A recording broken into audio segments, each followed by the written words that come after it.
Nessa parte da aula, vamos estar discutindo como são constituídas e formuladas as tintas e seus métodos de aplicação. Apresentamos, na primeira parte da aula, que as tintas são compostas por três principais fases: solventes, pigmentos e aditivos e a resina.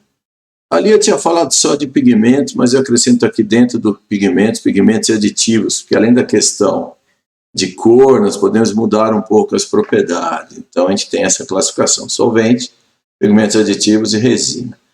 O solvente, cara, é a fase mais líquida, é aquela onde a gente dissolve e dilui os sistemas, né? E onde a gente controla também a viscosidade da tinta na aplicação. Lembrando que viscosidade dá aquela noção assim: a água é menos viscosa que mel. Quanto mais difícil o escoamento, mais grosso é o material, mais viscoso ele é. Então, uma tinta de baixa viscosidade, com certeza, flui mais rápido. Só que, às vezes, se você aplicar na parede, ela escorre. Então, a gente vai ver já já que isso é importante, né? Os pigmentos aditivos definem, então, a questão da cor, a capacidade de cobertura da superfície, ou seja, quantas demãos você tem que aplicar daquela tinta para eu não enxergar mais a cor do que vem embaixo, para realmente cobrir depois de seca, né? E como resiste à ultravioleta, como pode resistir a ataque de fungos e bactérias e coisas desse tipo assim. Então, na verdade, aditivos alteram as características da tinta. E a resina, que aparentemente a gente nunca se preocupa muito com ela, é o formador do filme, é o polímero que vai gerar o plástico. Então, grande parte do desempenho mecânico e durabilidade química dessa tinta vai estar atrelada ao tipo de resina que eu seleciono, né? Então, ele forma o filme, ele aglutina o sistema, ele garante aderência, ele define a elasticidade do material e o grau de permeabilidade do sistema. Então, esses são os três principais, com funções bem distintas, né? Falando agora especificamente dos solventes, né? Os solventes, de uma maneira geral, sobretudo até um tempo atrás, onde os aditivos tensoativos não estavam muito avançados, eram basicamente compostos orgânicos, né? Hidrocarbonetos alifáticos, como água rasa, benzeno, aromáticos, como tolueno, xilol, ou álcool, ou cetona, né? Você vê esmalte que se dissolve em cetona, né? Esmalte de unha é um solvente, né? E são as tintas tradicionais. É muito comum, quem é mais antigo, quando pintava sua casa no passado, ficar 1, 2 dias fora por causa daquele cheiro forte que as tintas emitiam, né? Que são os compostos orgânicos voláteis, né? Que são, de uma maneira geral, de vez em quando não é um problema, mas se você ficar respirando aquilo por um tempo, aquilo é tóxico, né? E desagradável. Então, aí se desenvolveu com o tempo soluções mais ecológicas, né? Utilizar o solvente sendo água. Para isso, para que o solvente seja água, ele consiga dissolver uma molécula polimérica, que vai ser a resina que vai formar o filme, eu precisei desenvolver aditivos tensoativos que permitem essa compatibilidade entre a água e a resina, né? E hoje são as mais comuns, sobretudo para pinturas, né, de edificações, né? Porque o volátil que emite é a água, né? Se você quiser, você pode até com um aditivo colocar perfume e sua tinta ser cheirosa, se você quiser, né? São o que a gente chama as tintas imobiliárias tipo látex, né? Então o solvente torna a suspensão fluida, carrega todo mundo, faz aquela conjunto, aquela mistura ficar líquida, né? E permite espalhamento sobre a superfície. Quanto melhor esse espalhamento, melhor o recobrimento da superfície, provavelmente melhor a tua chance de desenvolver uma boa aderência à superfície filme. Só umas dicas sobre esses, como é muito objetivo nosso explicar a química molecular desses compostos orgânicos voláteis, mas é objetivo nosso que vocês entendam a periculosidade deles para não ter que ficar usando à toa, tá? São substâncias que geralmente se volatilizam a temperatura e pressão ambiente, e essas moléculas orgânicas que vão para o ar têm impacto ambiental. Além da toxicidade ao ser humano, elas interagem, né, com o NOx, que vem de outros processos, aumentando a produção de smog, né, que é essa névoa química na superfície que você enxerga às vezes, e também piorando a ação dos gases de efeito estufa, né? Então, além de você estar prejudicando o meio ambiente, sendo moléculas, né, orgânicas, né, podem ser também tóxicas ao ser humano. Então, quando você não cuida disso, pinta e não deixa volatilizar, ou usa quantidades maiores dessas moléculas não necessárias ou com grau de toxicidade, você pode criar um conceito que a gente chama de edifícios doentes, né? A própria volátil que sai que está te prejudicando. Então, assim, de maneira geral, se você combina VOCs, né, com os NOx, você acaba prejudicando o meio ambiente, intensificando a formação de gases de efeito estufa, como o ozônio, por exemplo. Para quem não conhece o smog fotoquímico, essa é uma imagem gerada, isso não é neblina, tá? Isso são moléculas que de alguma maneira chegaram no ar e acabam prejudicando todo mundo e a saúde de todos. Então, os compostos orgânicos voláteis são perigosos e não podem ser negligenciados, né? Então, você tem que saber quando especifica uma tinta. Se você utiliza uma tinta que realmente tem a necessidade desse tipo de molécula, é porque ela vai te dar um desempenho muito bom para aquela aplicação. Mas aí você tem que tomar cuidado. Então, você tem que olhar as fichas de toxicidade, né? A ficha de informação e segurança do produto químico, que vai dizer, olha, o VOC emitido nesse caso é benzeno, ele é inflamável, ele ataca o sistema nervoso e pode causar câncer. Então, você tem que utilizar máscara. Vocês nunca podem esquecer que risco, na verdade, é um produto entre o perigo daquilo e o tempo de exposição. Olha, eu só dou uma entradinha, né, ou quem vai lá no posto de gasolina, eu só dou uma cheirada ali perto do tanque, tá bacana, mas se você trabalha diariamente com aquilo, então você é um pintor que trabalha diariamente com esse tipo de tinta, isso pode gerar consequências até níveis de câncer para você. Se você vai usar uma vez só, tua chance de se contaminar é muito melhor, mas tudo depende do grau de risco daquela substância. Ou seja, quando vocês forem para qualquer tipo de pintura, não olhem só para a cor.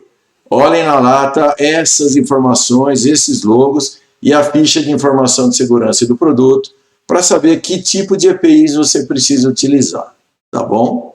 Bom, dada essa dica de segurança, né? Então, lembrando que os solventes têm essa função de diluir o sistema, ou base aquosa, ou base orgânica, e o base orgânica tomando cuidado com a toxicidade, né? Agora eu começo a colocar dentro desses solventes os meus pigmentos, que são partículas insolúveis, tá? Pigmento é insolúvel, é uma partícula sólida, mineral ou polimérica, não interessa, pode ser vidro, pode ser plástico, pode ser acrílico, pode ser carbonato de cálcio, pode ser, né, dióxido de titânio. Esses pigmentos são a fase sólida do sistema, misturados ali com solvente, que quando evaporar esse solvente, vai sobrar o que lá? Pigmento e resina. Esse pigmento vai dar a cor, vai definir como você consegue cobrir a superfície, porque a cor dele, a quantidade dele, a orientação dele que vai te dizer se você cobriu a superfície, porque todas as resinas são transparentes. Então, quem some com a cor de baixo é o pigmento. Um pigmento muito que dá cor, ou algo que a gente chama de enchimento, né, ou textura, ou carga, né, como carbonato de cálcio. Que é um pigmento branco que é colocado lá para ser a base da tinta e recobrir a superfície, depois você detalha com cor. E esse é tão importante hoje que você trabalhando com tintas imobiliárias, você faz a cor no depósito de material de construção. As latas vêm com a parte branca, né? Resina, solvente, os pigmentos brancos, os aditivos. Mas a cor, aquele azul royal, aquele verde primavera, e os nomes das tintas são cada vez mais divertidos, é combinado ali no local, esses pigmentos, para que se crie a cor, né? É óbvio que você pode pensar, mas professor, a cor vem só do pigmento mineral? Eu não poderia também ter cor base orgânica? Pode, mas tudo que é mineral é mais durável, né? Sobretudo para ambientes externos, e sobretudo se você pensar, sendo a tinta um plástico, da mesma maneira que polímeros, ela é sensível ao ataque do ultravioleta. Então, cores mais estáveis, geralmente a cor é definida por pigmentos minerais. Tudo bem? Então, opacidade, durabilidade do filme, a própria cor, a textura, etc., vão estar muito atrelado ao tipo, ao teor e à quantidade de pigmento que o teu sistema tem. Quanto mais pigmento, mais forte a cor, maior a capacidade de recobrimento, mas se ele for muito alto e a quantidade tiver pouca resina, o pigmento, alguma hora, ele começa a aparecer na superfície, né? Em vez de ficar uma camada superior, um filme bonito, liso, que reflete a luz e a tinta brilha, você pode, se você tiver pouca resina, a luz vai tocar nos pigmentos e ela vai espalhar de uma maneira não coordenada. e aí passa de uma tinta brilhante para uma tinta fosca. Então, apesar de toda essa importância do pigmento, parte daquele brilho da superfície, ou que seja, que não é a cor, é definido pela proporção resina-partículas que eu tenho no meu sistema. Então, pigmentos são esses caras, os vermelhinhos, os irregulares, que a gente coloca na tinta para alterar, geralmente partículas pequenas, tá? E garantir que a cor foi definida, a superfície de baixo foi recoberta, e às vezes eu coloco um pigmento que vai dar para a minha tinta uma resistência ao desgaste. Não o cara tocando a resina. As tintas que a superfície, o pigmento consegue já chegar à superfície, se eu coloco uma partícula muito dura, que está bem colada pela resina, esse cara passa a ter uma boa resistência ao risco e à abrasão. Essa proporção resina-pigmento, a gente pode calcular por esse índice, fração volumétrica de pigmento, né, ou concentração volumétrica de pigmento, o termo em inglês, né, Pigment Volume Concentration, e que eu chamo de PVC, né? Na verdade, é o volume de pigmento dividido pelo volume de pigmento mais o volume de resina, né? Quanto mais resina você tiver, menos pigmento você tem, menor é o PVC. Quanto mais pigmento você tiver, né, menos resina você vai ter, maior é o PVC. Então, essa é uma equação. Então, tintas de alto brilho, que tem muita resina, ou seja, onde a resina sobra na superfície, tem PVCs pequenos. Concentração de resina é alta, a concentração de pigmentos é pequena. São as tintas que brilham muito. As tintas muito foscas é aquela que a superfície é de cara já o pigmento, né? Tem uma colinha aqui de resina entre eles, né? Então tem um PVC alto, ou seja, bastante pigmento. E as intermediárias, aveludadas, acetinadas, semibrilho, esse é o indicador intermediário. Esse indicador tem muito a ver, então, com essa sensação de brilho, né? Mas é importante que vocês saibam que o brilho traz escondido por trás dele uma série de outras propriedades técnicas, né? Quanto mais brilho, mais resina na superfície. Quanto mais resina, menos permeável o material. Então, quem tem PVC alto, né, um teor de pigmento alto, costuma ter pouco brilho, ser fosco, né, e ser bastante permeável, porque as partículas são tão coladinhas. Eu não formei aquela resina que preencheu todos os poros, né? Agora, se você, ao contrário, tem muita resina e pouco pigmento, né, aí você tem um material muito pouco permeável. Mas por que me interessa isso? Bom, onde você vai usar essa tinta? Ela é no ambiente interno seco, no permeabilidade não é um problema. É uma tinta para um banheiro, é uma tinta que tem que ter uma alta resistência à sujeira, porque você está fazendo a pintura de um pátio escolar e a criançada vai encostar na parede toda hora. De repente ela tem que ser menos permeável e ter mais resina. Aí você pensa, além disso, ela tem que aguentar a abrasão, né, professor? É isso aí. E aí você coloca, depois, de repente, pigmentos ou cargas que aumentem a resistência à abrasão, ou seleciona um plástico, que é o polímero, na verdade, mais resistente. Então, quando eu olho para a tinta e penso que o desempenho dela está atrelado à proporção das fases, mas também está atrelado ao critério que você escolheu para aquele ingrediente, para aquela resina que você selecionou. Né? Então, essa é uma imagem, essa ilustração é bacana, apesar de ela estar meio desfocada, que mostra, no momento que você colocou a tinta, né, vou até mudar a cor do pointer aqui, vamos ver se eu consigo. Opções de ponteiro. Aqui no eixo X está o tempo de secagem, tá? Então aqui está a espessura do filme aplicado. Então no começo você tem, aqui embaixo em cinza, é a superfície que você pintou. Um bloco cerâmico, um substrato poroso, está dizendo aqui. Então aqui está a tua tinta, que tem resina, tem solvente, tem pigmento. Com o tempo vai passando, a tinta vai evaporando o solvente. As partículas vão se aproximando, tanto os pigmentos como as partículas da resina, ou os glóbulos da resina, e começa a formar o filme. Né? Tá vendo que começa a formar, aparece um ovo aqui, a gema do ovo, a partícula do pigmento, e a resina começa a coalescer, tem aderência com o contato, e vai formando no final um filme completamente coalescido. Se você tem bastante resina, você preencheu todos os poros. Se você tem pouca resina, pode ser que ela só colhe os pontos de contato, mas o sistema continua impermeável. Então toda a tinta tem essa curva de perda de massa e formação de filme. Só que essa perda de massa depende da velocidade com que esse substrato que também pode puxar o solvente, ou a velocidade com que ele evapora. Então, tintas podem evaporar com velocidades diferentes, e isso está muito atrelado à tua aplicação. Se você colocar uma tinta que, no momento que você aplicou, o dia está muito quente e seco, quando o cara começou a aplicar, se ela evaporar muito rápida, ela não forma mais uma aplicação bacana. Por quê? Porque simplesmente nesse momento você secou antes de vir a próxima camada homogeneizar. Então você também tem que administrar essa velocidade com que evapora o solvente. Então cada tinta para cada ambiente, né? Isso é muito importante que vocês saibam. Vou agora tirar meu pointer aqui. Ocultar configurações de ponteiro. Ou vamos dar simplesmente um page down aqui.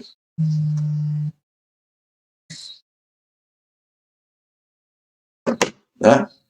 Muito bem. Para realmente mostrar para vocês, né, esse detalhamento do que eu acabei de falar, quanto mais filme polimérico eu tiver, menos pigmento eu tiver, mais vai estar coalescido esse filme que se formou. E essa imagem de microscopia eletrônica que eu estou mostrando aqui para vocês é justamente isso, né? A coalescência total. Então você parece uma resina borrada sobre as partículas. Pô, não vai passar nada, esse cara vai ser muito pouco permeável, né? Então, agora uma tinta ao contrário, que tem um PVC alto, né, e que tenha uma baixa quantidade de resina, apesar das partículas estarem coladas, a resina não conseguiu preencher todos os poros. Não preenchendo todos os poros, ela continua permeável. Então, as propriedades da tinta dependem então, dessa proporção resina a pigmento. Tranquilo? Bom, finalizando, já falamos dos solventes, falamos dos pigmentos, né? Podemos agora falar também dos aditivos, né?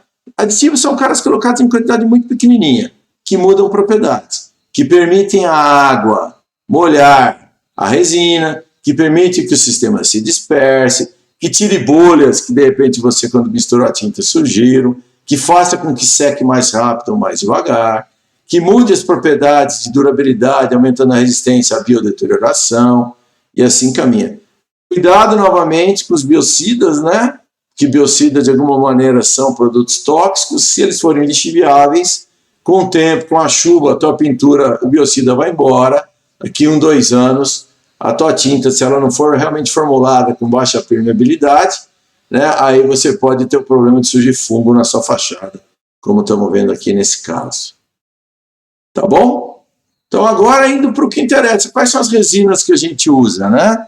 Pigmentos, vários, bacana, né? A questão do aditivo também bacana, do solvente bacana, questão da formação do filme de espessura, né, com a evaporação de solvente bacana, que aí formou a resina, muita resina, pouco resina bacana, mas e a resina? Né? Resina, pessoal, é o polímero. Então, pode ser qualquer coisa que você imaginar que forme um filme polimérico, pode ser utilizado para fabricação de tinta. As imobiliárias, tintas para edificações mais comuns, geralmente as resinas são ou resinas acrílicas ou de PVA, polivinil álcool. As acrílicas formam um filme mais resistente à umidade por coalescência, então geralmente são indicados para uso externo. As de PVA formam um filme mais menos resistente à umidade. PVA, pessoal, para vocês terem noção, é aquela cola, né, escolar, né, aquela cola branca, né? Se você aplica na mão, forma aquele filmezinho, aquilo é o PVA. Ela dá uma tinta muito boa, mas se você começa a molhar, ela dissolve. Então, geralmente, você pinta regiões que não vão molhar, são secas, né? Essas tintas que são acrílicas ou PVA são conhecidas como látex, né? Geralmente são utilizadas em paredes, tetos ou sobre superfícies cerâmicas. Então, são essas. E hoje, todas são feitas com solvente base água. Agora, eu posso ter outros polímeros muito mais fortes. Lembra aquela tinta de chão que nós olhamos lá na primeira aula, mostrando, pintando o estacionamento? Aquilo pode ser um epóxi, né? E a tinta, quando eu vou pintar, eu posso colocar o acelerador do epóxi ali na tinta, misturei, apliquei, e o filme, quando formou, é epóxi. Extremamente resistente, assim como o poliuretano. Ou pode se formar uma borracha, e a tinta tem aquela cara de ser flexível. Ou tintas alquídicas, que são muito resistentes sobre metais, a grande durabilidade, mas com solventes orgânicos, onde a questão do VOC é muito importante. Então, resinas, as mais usuais são as acrílicas e PVA, mas eu posso querer resinas de muita resistência. Automóvel, qual é a resina que se utiliza? Poliuretano, porque a pintura é muito importante, protege o metal, estética. Ninguém quer um carro desbotado ou que risca fácil. Então, uma tinta automotiva usa uma resina muito forte, geralmente é poliuretano. Uma tinta de edificação, ou na parte de teto, onde ninguém encosta, a questão mecânica não é tão importante. Então, você acaba selecionando a resina em função da aplicação e da durabilidade que você quer para o conjunto. Ou pintar para uma tinta que é solúvel em água para a piscina, não vai sobrar. Ou para o lado externo que vai chover, também não vai dar certo. Então é importante que a seleção do tipo de tinta leve em conta o tipo de resina para aquela aplicação. Isso eu preciso decorar? Não. Se você entende esse conceito, quando você for olhar a especificação da tinta, você sabe o que procurar. E como eu pinto, né? Quais são as técnicas? Existem várias, né? Você pode pintar com brocha, com rolo, com spray. Cada técnica vai te definir uma viscosidade, nós vamos ver já sobre isso, né? Para que ela não escorra. Aqui você tem um verniz, né? Que é a tinta sem pigmento. Aí a técnica de aplicação em zigue-zague, em camadas horizontais, camadas verticais. Isso é técnica de aplicação da tinta sobre a superfície. Isso é muito importante que vocês saibam. Mas o que eu não contei para vocês até agora é que pintar sobre a superfície nem sempre dá certo. Que tão importante como eu vou pintar e vou criar uma aderência com a próxima superfície que eu estou em contato, é fazer uma seguinte pergunta. Aquela superfície está pronta para me receber? Porque se eu pintar sobre, por exemplo, uma superfície, imagina que essa parede, né, revestida de cimento, imagina que ela estivesse cheia de pó, e eu pintei sobre o pó. Ela não aderiu na parede, ela aderiu no pó, e o pó não está aderido na parede por ligações fortes. Então daqui a pouco ela descasca. Eu pintei sobre uma superfície úmida, uma hora essa água vai evaporar. Se a tinta é pouco permeável, tem muita resina, ela pode empolar, ela pode dar bolhas, e assim sucessivamente. Então, pintar, quando a gente pensa sempre na camada final, é uma parte da história. Tão importante quanto isso é pensar que pintura, na verdade, faz parte de um sistema, onde você prepara a base até a hora de chegar naquela última camada, né? Esse é um exemplo aqui, que esse sistema que tem várias camadas. Aqui é meu concreto. Putz, mas a forma estava irregular, estava feia. E esse concreto em cada local tem uma absorção de água diferente. Então eu peguei e falei, vou aplicar uma resininha leve aqui, né, uma tinta sem nenhum pigmento, que a gente chama de selador, que é como se fosse um verniz, só para dar uma padronizada na absorção da superfície. E qualquer pozinho que eu já limpei antes, eu peguei minha superfície que estava meio irregular, limpei, tirei o pó, deixei secar na umidade, mas cada local é porosidade diferente. Eu regularizo a absorção da superfície aplicando uma camada que a gente chama de selador. Poderia ser em madeira, poderia ser metal não, porque metal não tem absorção. No selador você aplica geralmente sobre superfícies que você vai pintar que tem uma absorção de água rápida, né? Depois do selador, que é um tipo de um fundo, em metal você às vezes aplica um fundo de aderência, que às vezes aquele polímero A não cola naquele material B, mas você sabe que o polímero A cola no material C, e o material C cola no material B. Então você pinta o B com C, e agora a superfície que a tua tinta vem não adere no metal ou no plástico, adere na outra camada que são compatíveis. Então quando você pinta, você tem que pensar em sistema. Ah, tá irregular, tinha buraco, então coloca uma massinha. Quero fazer a superfície lisa ou quero deixar rústico? Não quero liso. Aí você tem uma massa corrida, que pode ser PVA ou acrílica. Você pode ter uma série de técnicas para regularizar, riscar, desenhar e preparar a superfície. Aí depois você pode lixar rugoso, pode lixar liso, até vir a pintura. Então esse é um exemplo de um sistema de pintura em substrato poroso. Eu poderia pintar sobre outros substratos, né? Como um aço, por exemplo. Dependendo da tinta, ela não cola no aço, então eu aplico uma primeira camada sobre o aço para garantir uma ponte de aderência com a camada de cima, né? Ou eu posso aplicar várias camadas até chegar na qualidade final. Eu posso fazer 50 camadas de tinta se eu quiser, né? Eu posso aplicar uma tinta epóxi direto no aço. Então eu quero por quê? O que eu quero para esse aço? Putz, eu quero realmente proteger contra a corrosão. Então, de repente, uma camada única não dá certo. Então, eu posso ter uma primeira camada para facilitar a aderência, uma camada intermediária para aumentar a espessura, que é uma tinta provavelmente mais barata, e uma camada final que vai me definir a superfície. A cada aplicação é um estudo específico. Então, quando você vê seu carro pintado e a cor é homogênea, a técnica com que ele pintou a chapa de aço é uma, e a técnica com que ele pintou o para-choque polimérico é outra.